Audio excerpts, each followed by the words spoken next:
Bonjour, je suis François Provencher, gestionnaire de portefeuille et conseiller en placement dans le groupe Khalil Provencher d'Amour Leblanc. Je suis en compagnie de Maître Julien Busque. Bonjour Julien. Bonjour François. Notaire spécialisé en planification successorale et détenteur d'une maîtrise en droit des fiducies. Notre équipe ayant comme objectif principal d'offrir des services répondant à l'ensemble des besoins en gestion de patrimoine, nous sommes vraiment heureux que Julien soit dorénavant entièrement dédié à notre groupe et mette son expertise au bénéfice exclusif de nos clients. Dans cette première chronique, nous aborderons la question des successions légales et des fiducies testamentaires. Dans un premier temps, peux-tu, Julien, nous expliquer en quelques mots les raisons d'être et les éléments clés d'une bonne planification successorale? Bien sûr, François. On sait qu'au Québec, d'ici 2040, les héritiers se partageront plus de 50 milliards de dollars par année. L'augmentation de la richesse, la diversification des actifs de nos clients et la présence de nombreuses familles reconstituées, tant chez les testateurs que chez leurs héritiers, ne font qu'accroître la complexité des successions. L'objectif premier d'une planification successorale, dont la pierre d'assise est le testament, est de s'assurer que les actifs seront, au moment du décès, transférés efficacement aux héritiers en optimisant les stratégies fiscales dans le respect des volontés du testateur. Pour ce faire, il est essentiel de débuter l'exercice en dressant un bilan financier complet, de même qu'un portrait de la situation personnelle et familiale du client. En fait, il faut se demander qui, quoi et combien. Qui nous permettra de répondre à la question en déterminant, par exemple, l'état civil, le régime matrimonial de notre client? Est-ce qu'il est assujetti aux règles du patrimoine familial? Est-ce qu'il est plutôt en union de fait? Quoi nous permettra d'identifier la nature des actifs? Que détient notre client? Des REER, un CELI, des actions d'une société de gestion? Est-ce qu'il détient un bien à l'étranger aux États-Unis, par exemple? Et combien nous permettra évidemment d'établir la valeur des actifs et la part de chacun des héritiers. C'est également sous cet aspect que nous pourrons considérer l'impact fiscal du décès.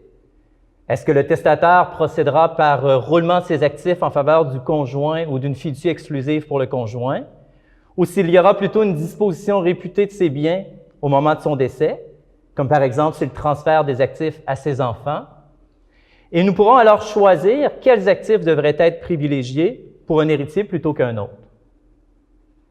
La réponse à l'ensemble de ces questions nous permettra de faire une analyse approfondie des préoccupations financières et familiales et de proposer des solutions assurant la protection et la préservation du patrimoine pour les générations futures.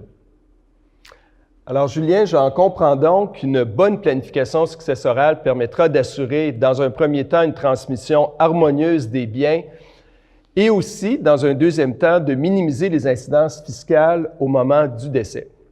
Elle permettra aussi, par la rédaction d'un testament, de choisir ses héritiers.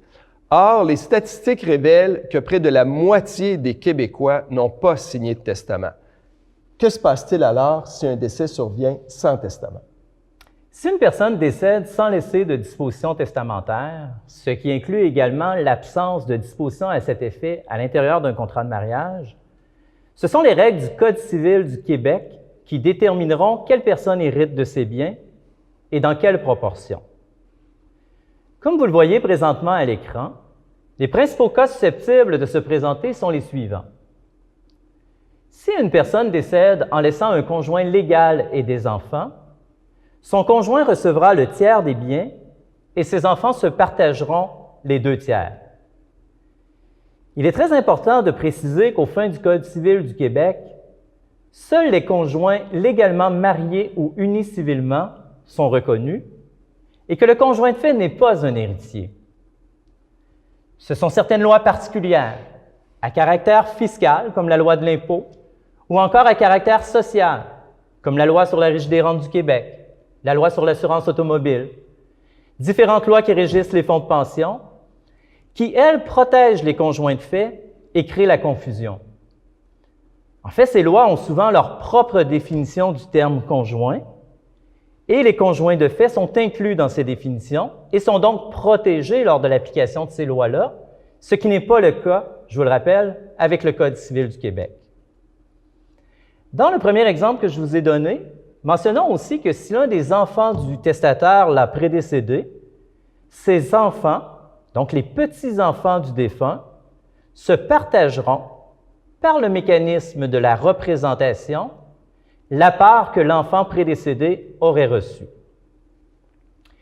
Une autre situation susceptible de se produire est celle où le défunt laisse un conjoint légal et qu'il ne laisse pas d'enfant. Dans cette situation, le conjoint légal recevra le 2/3 des biens et les pères et mères du défunt se partageront l'autre tiers. Si l'un des deux, le père ou la mère, est décédé, le survivant recevra la totalité du tiers.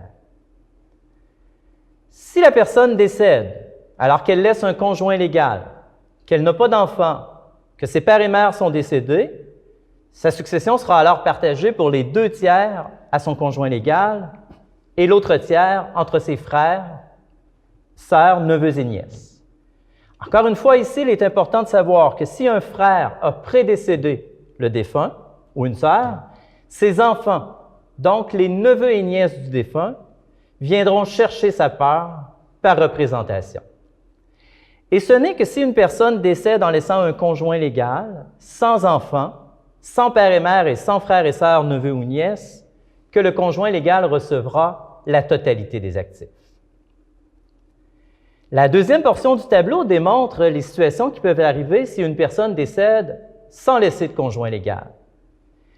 Ici, j'attire votre attention sur le fait que lorsque vous êtes conjoint de fait, puisque le Code civil du Québec ne reconnaît pas les conjoints de fait, alors si vous décédez sans testament, vous êtes considéré comme décédé sans laisser de conjoint légal, et si vous avez des enfants, vos enfants recevront donc la totalité des actifs. Si vous êtes en union de fait ou encore célibataire et que vous n'avez pas d'enfants, ce sont vos pères et mères qui se partageront la moitié de la succession et l'autre moitié sera dévolue à vos frères et sœurs. Vous pourriez donc vous retrouver copropriétaire d'une résidence avec beau-papa, belle-maman, les beaux-frères et les belles-sœurs. Alors, ce n'est pas nécessairement, évidemment, ce qu'on va souhaiter. Si la personne décède toujours donc sans conjoint légal, alors soit en union de fait ou encore une fois si elle est célibataire, qu'elle n'a pas d'enfants et qu'elle n'a pas de frères et sœurs, à ce moment-là, la succession pourrait être dévolue en totalité aux pères et mères. Et dans le cas où les pères et mères seraient décédés et qu'elle laisserait des frères et sœurs, la succession serait dévolue en part égale entre les frères et sœurs. Alors, ce sont les principales situations qui peuvent se produire et vous voyez que, je vous le rappelle, c'est vraiment important, quand vous êtes en union de fait, ces situations-là vont établir la dévolution comme si vous n'aviez pas de conjoint légal. Alors, Julien, tous ces exemples nous permettent de constater que personne ne devrait laisser la loi décider du sort de ses biens au moment de son décès. Plusieurs de nos clients ont accumulé un patrimoine important et souhaitent prévoir des mécanismes qui leur permettront de conserver un certain contrôle sur leurs actifs après leur décès, dans le but soit d'en assurer la protection et ou d'en organiser la distribution et l'utilisation entre les mains de leurs héritiers. Est-ce qu'il existe des moyens qui leur permettent d'atteindre ces objectifs?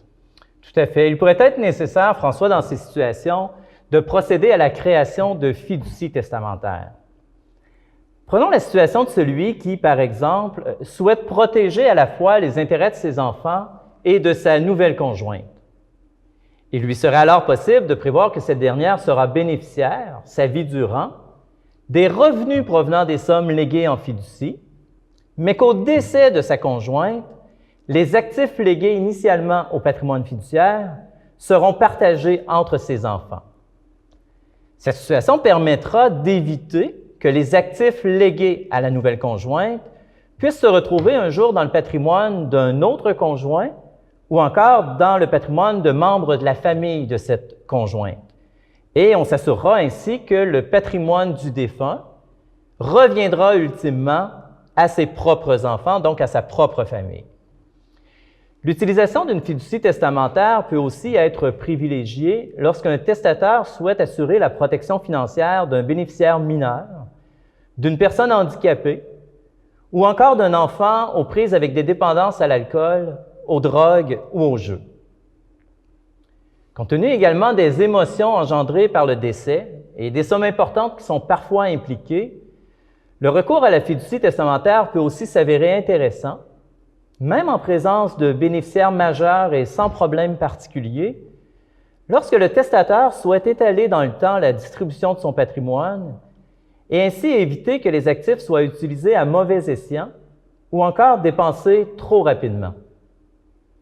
Il serait également possible d'en considérer l'utilisation lorsqu'un client souhaite soutenir une cause qui lui tient à cœur ou encore pour assurer la pérennité de certaines œuvres philanthropiques. Alors, force est de constater que les fiducies testamentaires, même si elles ne présentent plus aujourd'hui les mêmes avantages fiscaux qu'elles offraient avant 2016, leur utilisation demeure toutefois très appropriée dans de nombreuses situations. Il ressort également clairement des commentaires formulés par Julien que la pertinence de créer une fiducie testamentaire dépend évidemment de la situation personnelle, familiale et financière de chacun. En effet, François, et chaque situation est unique et mérite réflexion. Les décisions doivent être prises en tenant compte de l'ensemble des éléments présents au dossier. Et sur une note un peu plus philosophique, souvenez-vous, comme le mentionne l'écrivaine française Marie Dariussec, dans une famille, on a beau avoir vécu les mêmes choses, on n'a pas les mêmes souvenirs. Par la préparation d'un plan successoral complet, nous aidons nos clients à transférer harmonieusement leur patrimoine et à léguer les plus beaux souvenirs à chacun de ceux qu'ils aiment. Merci, Julien. Nous espérons que cette capsule d'information vous a plu et souhaitons avoir le privilège de vous accompagner dans vos réflexions d'ordre successoral prochainement. Si vous avez des questions ou commentaires, n'hésitez surtout pas à communiquer avec votre conseiller en placement ou tout autre membre de notre groupe. Merci de votre écoute et au plaisir de vous retrouver lors d'une prochaine capsule où nous discuterons, entre autres, d'un autre élément clé de la planification successorale, soit le mandat de protection. À bientôt. À bientôt.